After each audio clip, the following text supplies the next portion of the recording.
ভিডিওর প্রথমেই তোমাদেরকে জানাই ভ্যালেন্টাইন ডে অ্যান্ড সরস্বতী পুজোর প্রীতি শুভেচ্ছা।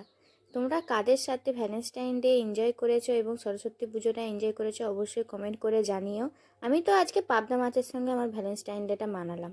এই যে দেখো, এখানে আমি মাছটাকে ধুয়ে নিয়ে চলে এসেছি। বেশ বড় বড় সাইজের আজকে আমার শ্বশুরমশাই মাছ এনেছিলেন, পাবদা মাছ। দারুণ লাগছে না দেখতে? জাস্ট অসাধারণ, খেতেও অসাধারণ হয়েছিল। এভাবে তাহলে রেসিপিটা বানিয়ে নাও। তো মাছগুলোকে কি করব, নুন হলুদ আর একটুখানি লঙ্কা দিয়ে ম্যারিনেশন করে নেব। তো এখানটায় আমি একটু নুন বেশি পরিমাণে দেব। আর হ্যাঁ, মাছটা নুন হলুদ দেওয়ার আগে কাট করে নেবে। আমি ভুলে গিয়েছিলাম, তাই জন্য এখানে এখন কাট করে নিচ্ছি। এভাবে মানে একটা ধারালো ছুরি বা বঁটির সাহায্যে কাট করে নিলে কি হবে, মাছের ভেতর পর্যন্ত নুনটা ঢুকবে, তাতে টেস্ট ভালো আসবে। তারপরে আর কি একটা মশলা করে নেওয়ার পরে এখানে নিয়েছি জিরে, শাক, গোলমরিচ, আর নিয়েছি একটা এলাচ আর দুটো লং, আর একটুখানি সিনেমান স্টিক, না সিনেমান স্টিকটা নেইনি, ভুল বলছি। তো ওটা দিয়ে আপনারা রোস্ট করে নেবেন। আমি কোনো মশলা এখানে ইউজ করিনি, জাস্ট এটাই। যখন জিরেটা চরচর করে তোমাকে বলবে না, তখন তুমি নামিয়ে নেবে। ঠিক আছে? মানে কি, মানে চরচর করে উঠবে তখনই জিরেটা নামিয়ে নেবে। বেশি কালো করলে জিরেটার টেস্ট কি হবে, মানে তিতো হয়ে যাবে। তো মাছগুলোকে ভেজে নেওয়ার পালা। একটু বেশি পরিমাণে তেল দিয়ে আমি মাছগুলোকে ভেজে নিচ্ছি। খুবই হালকা হাতে উল্টাবেন, না হলে কি হবে, ওর চামড়াগুলো না ছিঁড়ে যাবে। আর চামড়াগুলো ছিঁড়ে গেলে কি দেখতে ভালো লাগবে? যদি চামড়াটা ছিঁড়ে মাংসটা দেখা যায়, আপনার ভালো লাগে কি? লাগে না তো।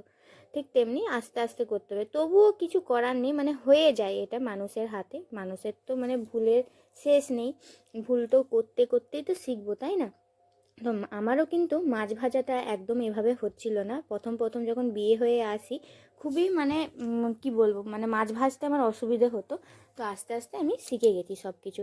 এখানে যে মাছ ভাজার তেলটা ছিল ওটাও দিয়েছি, তার সঙ্গে একটু তেল অ্যাড করে কালো জিরের ফোড়ন আর একটা শুকনো লঙ্কার ফোড়ন দিয়ে দিয়েছি। তার সঙ্গে দিয়েছি এই পেঁয়াজটা, দুটো পেঁয়াজটা আমি স্লাইস করে রেখেছি। তো এভাবে জুলিয়ান স্টাইলে আজকে পেঁয়াজগুলোকে কেটে বেশ ব্রাউন কালার হয়ে আসার পরে নুন হলুদ আর এই যে মশলা বাটাটা দিলাম না, ওটা হচ্ছে আদা রসুনের মশলা, দিয়ে আমি ঘুলিয়ে দিয়ে দিলাম। তারপরে আর কি এভাবে জল দিয়ে কষিয়ে কষিয়ে টমেটোটা গলার জন্য। আর আপনারা জানেন রিয়া হচ্ছে মানে টমেটোটা গলার, টমেটোও দেবে তার সাথে দেবে ওই নুনটা অবশ্যই ওকে দেবেন, ওর বন্ধু তো, তবেই তো গলবে, তবে তো একসঙ্গে মাখো মাখো হবে। আর দিয়ে দিলাম ওই ভাজা মশলাটা খুবই ভালো করে এভাবে মিশিয়ে নেবেন।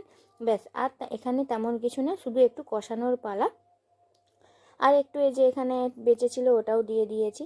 তো এখানে জল দিয়ে দিয়ে বেশ কষাবেন। যদি জল দিয়ে দিয়ে একবার দুবার তিনবার করে যদি কষান, তাহলে মশলার টেস্টটা খুব সুন্দর হয় আর তার সঙ্গে রঙটাও খুব ভালো ছাড়ে।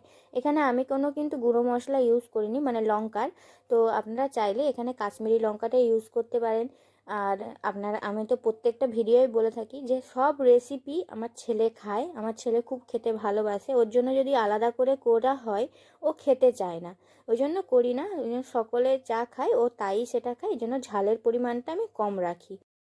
বিশেষ করে ও না মাছ মাংসটা বেশি ভালোবাসে, তো ওই জন্য আমি ঝালটা কম দিই। পরে মানে কাঁচা লঙ্কা গোটা গোটা অ্যাড করে দিই, সেটা সকলে মাখিয়ে খেয়ে নেয়। তো এখানে আমার মানে ঝোলটা ফুটে উঠেছে, তেলটাও ছেড়ে দিয়েছে। আমি মাছগুলোকে দিয়ে 3 থেকে 4 মিনিট কি 5 মিনিট ফুটিয়ে নেব। দেখুন কত সুন্দর লাগছে না, মাছগুলো ভেঙে যায়নি, একটাও চামড়া ছেড়ে যায়নি। হ্যাঁ, মাছগুলোও মানে আমাকে আশীর্বাদ করছিল মনে হচ্ছে। তো এখানে 4 মিনিট আমি ফুটিয়ে নিয়েছি, ব্যাস হয়ে গেল আমার।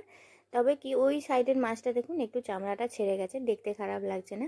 তো এবার কি করব, একটু ডেকোরেশনের জন্য আমি আজকে এই প্যানটাই ইউজ করলাম, আর অন্য কিছু ময়লা করলাম না। ধুতে তো আমাকেই হয়, কেউ তো আর ধুয়ে দেবে না বলুন। এই জন্য মানে এটাতেই দিয়ে দিয়েছি। আর কি ধনেপাতা ছড়িয়ে সার্ভ করলাম, দারুণ হয়েছে না? গ্যাস থেকে তুলে নিয়েছি, তবুও ফুটতে আছে। দারুণ হয়েছিল কিন্তু রেসিপিটা, এই মশলাটার সাথে করবেন, দারুণ লাগবে। আসছি আরেকটি ভিডিও নিয়ে, ভালো থাকবেন, সুস্থ থাকবেন, টাটা।